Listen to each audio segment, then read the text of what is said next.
So what I'm saying here in these few sessions is basically a way to remind that focus on these basic principles of life.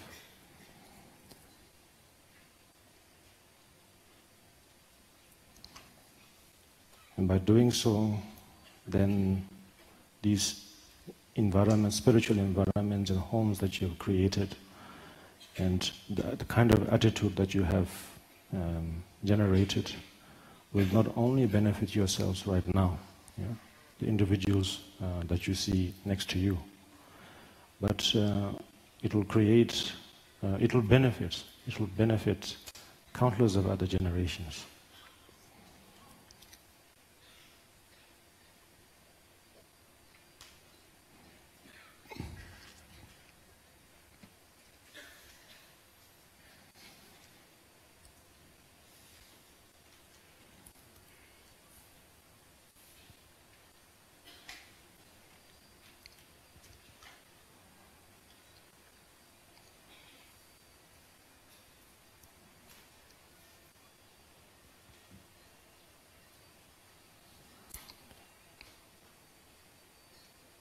These are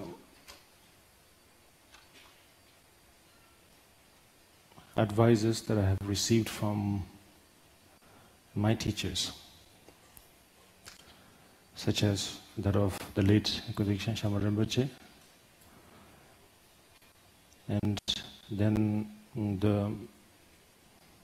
and many other great masters of our time,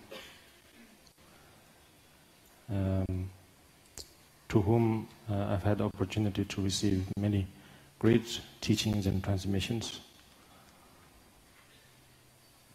And it doesn't really seem to matter that each of those masters have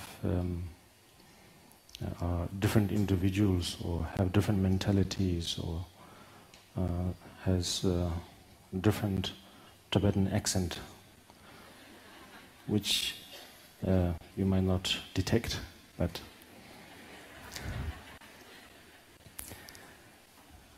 nevertheless, they all point to the same thing in the forms of these kind of course, beside the teachings with great depth and with great vastness. At the same time, they sort of supplemented by giving these very, very simple teachings.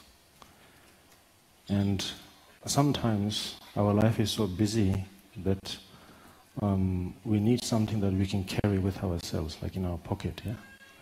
So that it's always there, whether we're at work or we're traveling.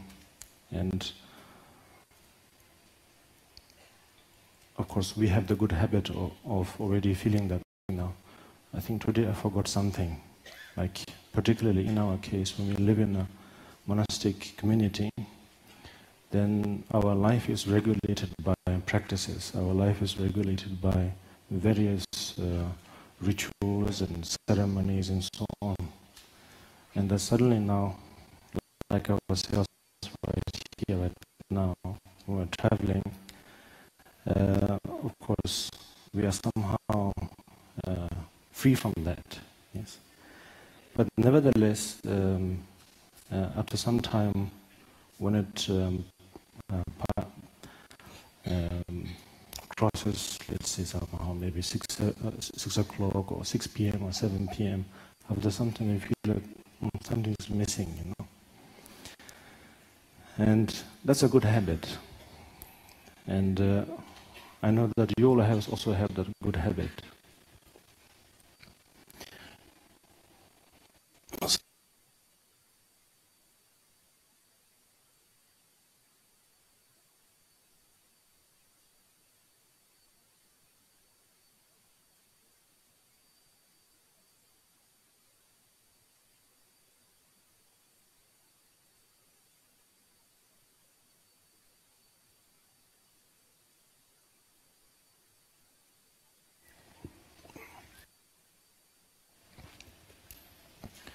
I know that you have this good habit too.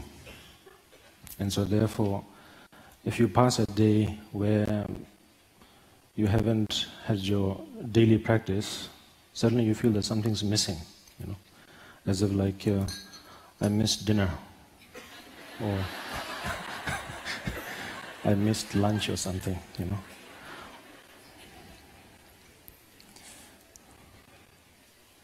Often this happens when we miss tea, I think, the 3 o'clock.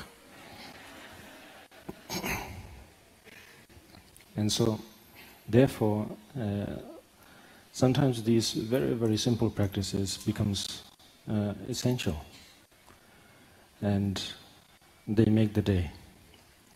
Because during that minutes, the moment you get up, again, you have accomplished what you are trying to accomplish. Again, to feel this sense of home, Home in a sense that where we have our spirituality and our daily life inseparable, same, no difference. And that's the kind of, I think, weight and benefit that there is to have these basic forms of practice, I think. Then, to a point where they are so beneficial that when we're also doing our formal practices, it doesn't feel formal. It feels very normal. Now I'm rhyming things.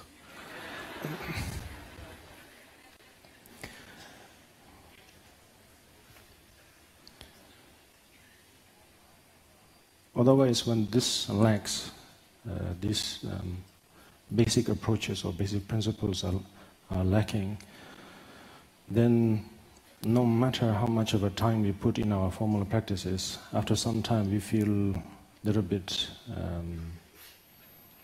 saturated, if that's the right word. Is it? Saturated? Well, in a way that somehow feels that it's nothing but a repetition, And if it's a longer practice that we have been doing for a while, then it feels a really long repetition. And therefore, to a point where one feels a little bit disoriented. So therefore, it's kind of finding the balance, developing a good habit by doing the formal practices, such as the types of practice such as the Guru Yoga or that of the Ngondro and so on that you're doing, yes. And these informal practices, and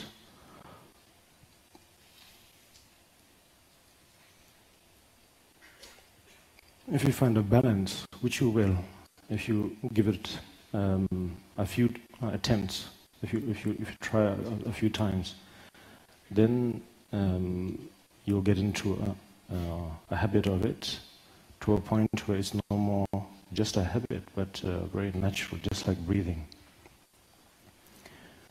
Then you will truly achieve this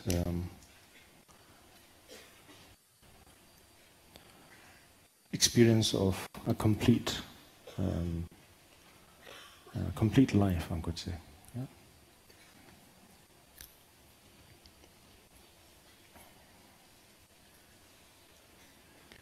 Of course, this is just one example, that of compassion. Yeah? And the way, let's say, in my case, the way I do it is, I'm very, very fortunate that I have very kind, very generous, very understanding parents. And